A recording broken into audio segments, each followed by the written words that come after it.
Good morning from the north. Tanks are doing good as usual.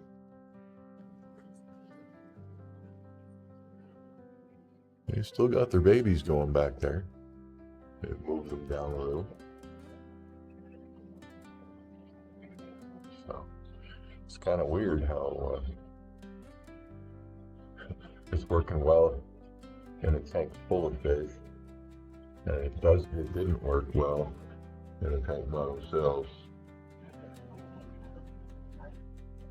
I've got the Severums and Angels down here now because they just don't seem to fit in anywhere else.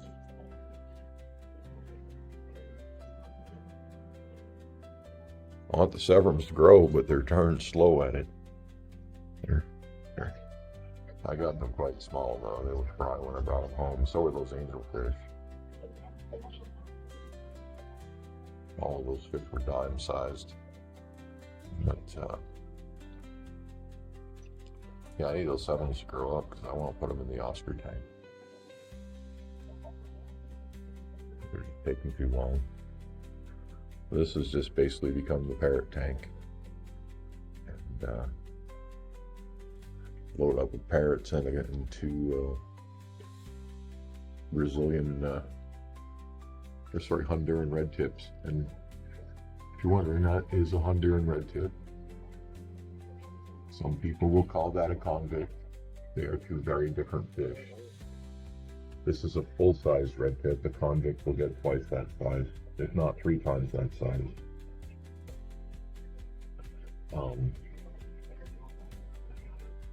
They are distant relatives.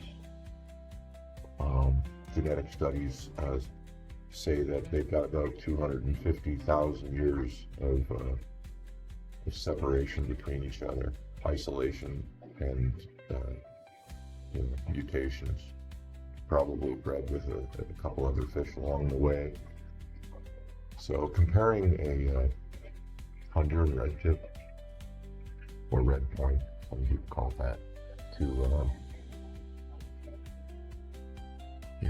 a convict, it's kind of like comparing a human to a Neanderthal. There's a similar divergence, a similar amount of time for genetic variation to have occurred, and they are about as different from a convict as we are from a Neanderthal. So although a lot of people like to call these convicts, it is really not correct. And the Honduran red tip is one half of what makes a polar parrot. The other half is a blood parrot.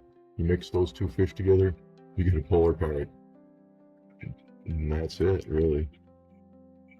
There's the Oscar tank. Looks like they've messed up some other stuff last night. I gotta get in there and do filters today, so I'm gonna clean the whole thing. Get everything organized again. But, this tank's doing good. The system down here is due for water change. I'll probably do it today, but probably not, because it's fine. I'm just going to clean up the filters. That'll be it for down here today.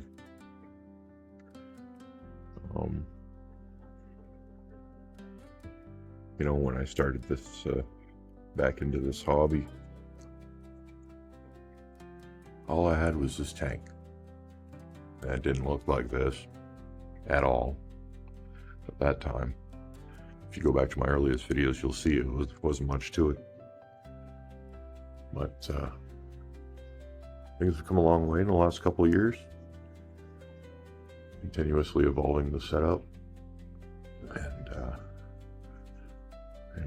I think back and I'm like, wow. All the things I've been through just getting here. I mean, it's been a trip. Even the YouTube side of it just added to the whole thing. But it's been a trip. I came in the beginning on YouTube. Started trying to involve myself a little bit, comment in the comment sections like everyone else, and boy, did I rub people the wrong way. I was being treated like an amateur. I didn't know what I was doing. You know, all these guys saying they got like 45 years experience because, you know, most of us kept aquariums when we were 8 years old. And, but some of us will sit there and pretend, you know, we've got seniority because of it. And,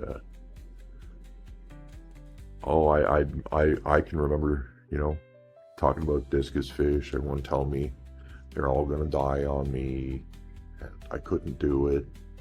Everyone, even real life friends, just, you know. Then I'm online. I'm getting to the point where I'm, you know, thinking about getting Oscars, and everyone's like, no, and one in particular individual, again, I don't like to mention names, you know, another fish tuber was all, oh no, you shouldn't get Oscars, as if I'm going to kill them. So I don't know what I'm doing. And then as time went on, you find out the same individual doesn't even know how to clean his own tanks, and he's paying someone to do it. And everything he does, he's paying someone else to do it. He just has a whole bunch of fish tanks in a channel. He gets really excited and talks about them, which is great, but, you know, that guy was criticizing me.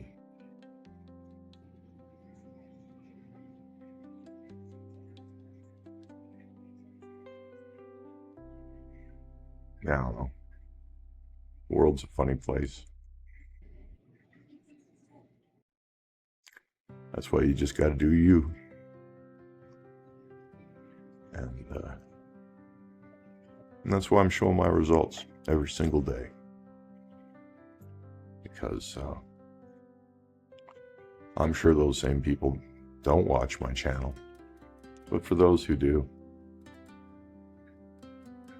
there it is, folks. Although, I did the water 2 days ago and I'm seeing bubbles last. So these 50% water changes might not be cutting it. I might have to step up the volume,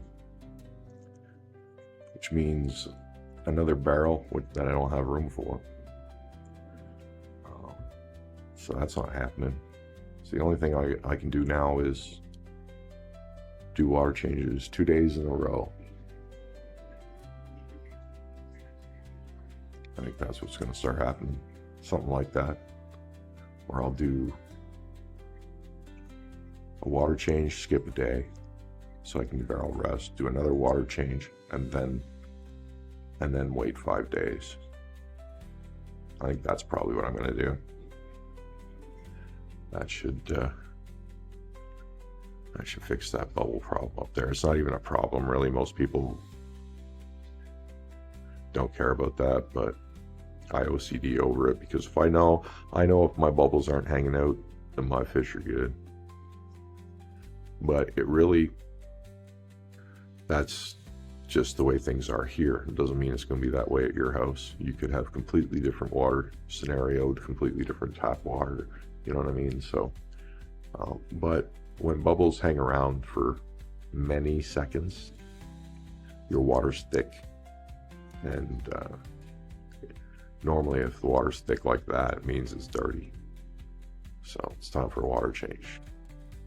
If they hang around for maybe 2-3 seconds, don't worry about it. I like mine popping immediately. Then you know. But not everyone can do that with their local water source. So don't let that bother you if you don't. I'm just weird. I OCD over certain things, because in this tank anyway, I don't really worry about it downstairs, but downstairs actually right now the bubble situation is better than it is up here. I think the system's still adapting to expanding, so I'm seeing a little bit of that. That's probably all it is, and I should leave it alone. But I'll keep my eye on that because it shouldn't look like that right now. It's not bad, but some of them are lasting a few seconds. For 2 days in, that's unusual.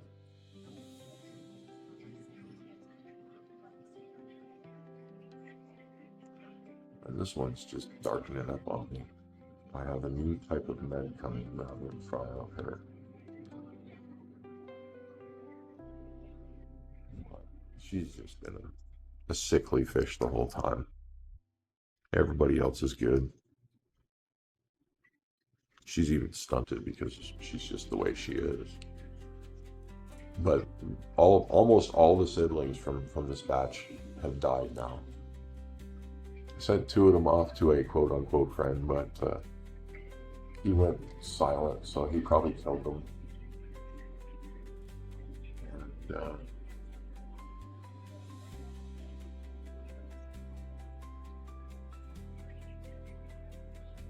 And he's going to be the best of that batch.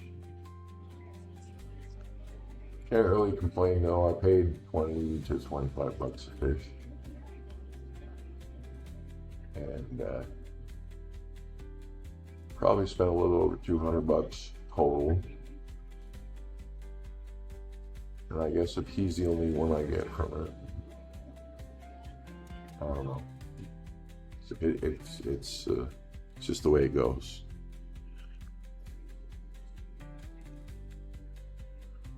But that's just the risk you take when you buy babies. You don't know how it's going to go. You don't know how good the parents were. You know, when you buy them like coin-sized babies, you're going to take losses. You have to accept that. Unfortunately, I took way more losses than I'd hoped, but I should have had 4 fish from it. And I've seen worse.